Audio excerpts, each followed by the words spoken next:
Masyado ba ako mapilit? Oo naman. Kung may tea party ka talaga sa bahay, maaari ka namang kumuha ng isang chef ng hotel para gawin yon, di ba? Ngayong binili mo nga ang lahat ng tinda ng bake shop, anong gagawin mo doon? Kakainin ko lahat mag-isa. Paano mo naman kakainin lahat ng mag-isa yon? Xiaoyu, ang ganda-ganda mo. Talaga?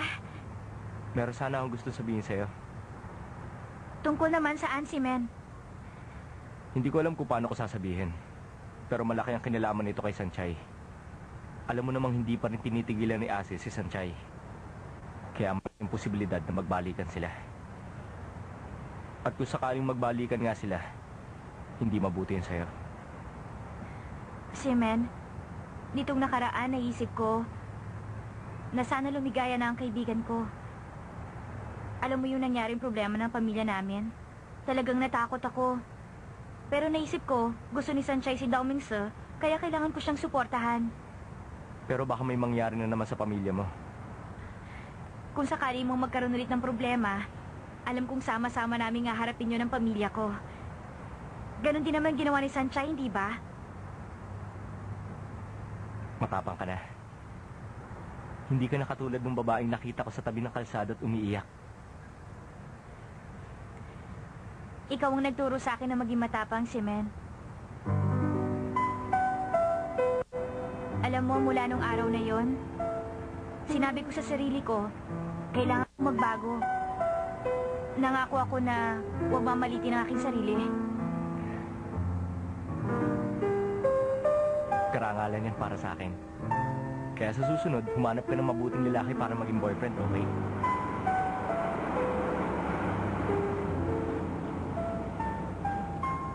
Shimen, ready ka na ba? Aalis na ako. Yung tungkol kay Sanchay, ako nang hihingi ng sorry para kay Ase. Yung ibang bagay, kami na lang ang bahala doon. Yun lang. Bye-bye. Bye-bye.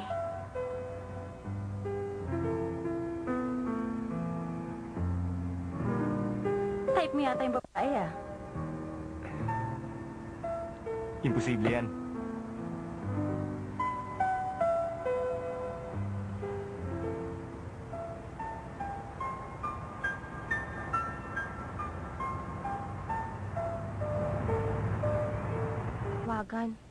Pero wala naman ako sasabihin sa kanya. O kaya mga sinasabi ng babaeng in love sa mga boyfriend nila sa telepono. Di bali na nga, tatawagan ko na siya.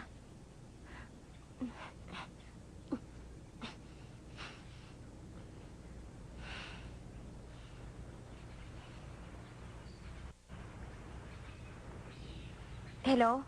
Si Sanchay? Bakit? Wala naman. Bakit nag-exercise ka pa?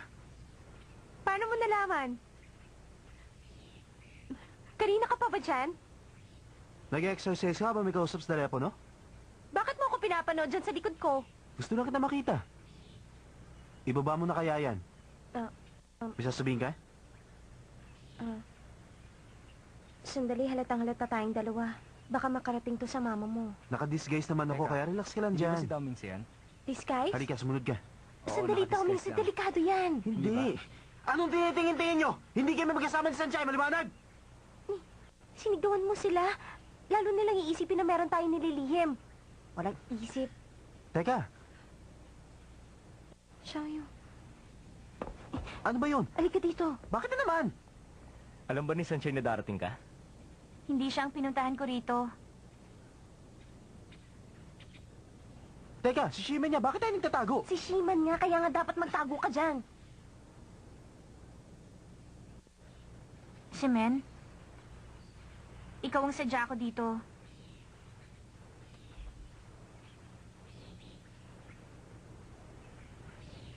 Gusto kita. Xiaoyu, Salamat, Xiaoyu. Gusto rin naman kita. ano bang pinag-uusapan nila? Nagkakagustuhan yata. Mas tapat pa si Xiaoyu kaysa sa'yo. Si Men, seryoso ko. Pag seryoso ka, mas maganda ka. Pero sa tingin ko, masyado kang seryoso. Ano bang gusto mong mangyari? Mag-date? Mag-kiss? O magsiping? Yun lang ba ang gusto mo? Walang problema sa akin. Kaya ko yun.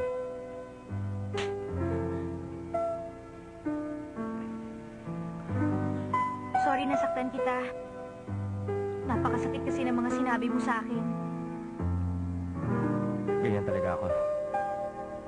Dahil para sa akin, may expiration date ang mga babae, 1 linggo lang. At yun ang ginagawa namin.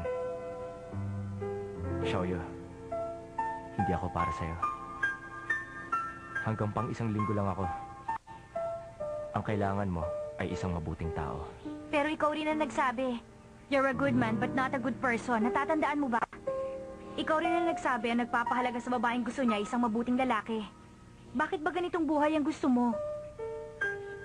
Nagkaroon ka na ba ng babaeng pinahalagahan mo Xiaoyo, ng... kung magsalita ka, parang kilala mo na ako. Ayoko ng ganyang babae.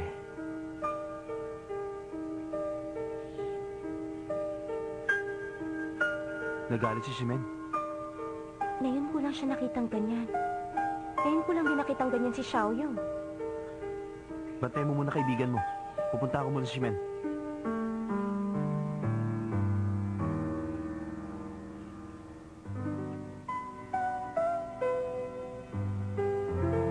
Xiaoyo, napadaan kasi ako.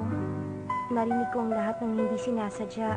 Sa tingin ko, Sanchay, nakakahiya. Narinig mo pa ang lahat. masama bang loob mo? Hindi naman. Wala pala siyang gusto sa akin. At dahil doon, bigla ko siyang nasampal. Ngayon lang ako nakasampal ng tao. Masakit din pala sa kamay. Kailangan ko ipagpatuloy to. Ipagpatuloy? Ang alin? Gusto kong lubos na makilala si Simen. Medyo nakilala ko na siya sa tingin ko. Pero, hindi ba kanina lang tinatanggihan ka niya? Sanchay, huwag mo nang sabihin yon. Ang sabihin mo, keep up the good work. Xiaoyo? Sige na naman. Basta sabihin mo lang. Xiaoyo?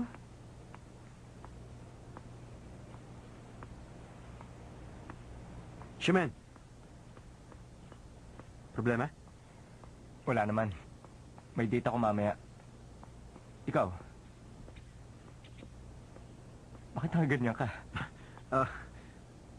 Gusto ko lang magbago ng style. Yung kay Sanchay at Yamen, tapos na ba?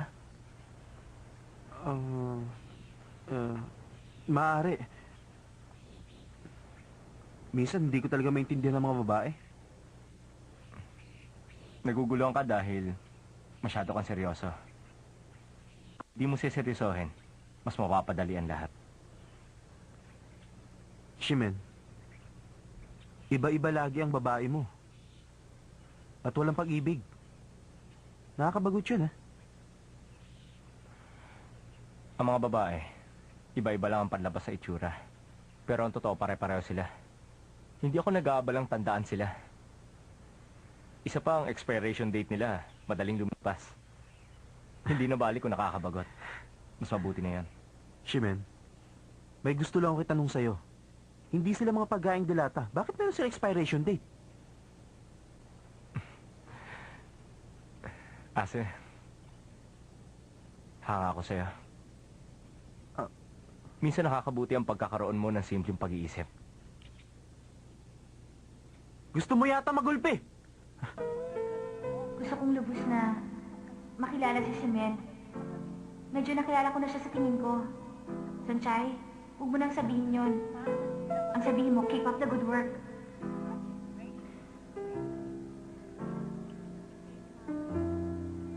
Alam ko, habang sinasabi sa akin yun ni Xiaoyo kanina, nanginginig ang katawan niya. Ang akala ko nung tinanggihan siya ni Simen, iiyak siya. Pero ngumiti siya at sinabing ipagpapatuloy niya. Hindi ako makapaniwala. Matapang na siya ngayon. Kung ikukumpara sa kanya, napakahina ko.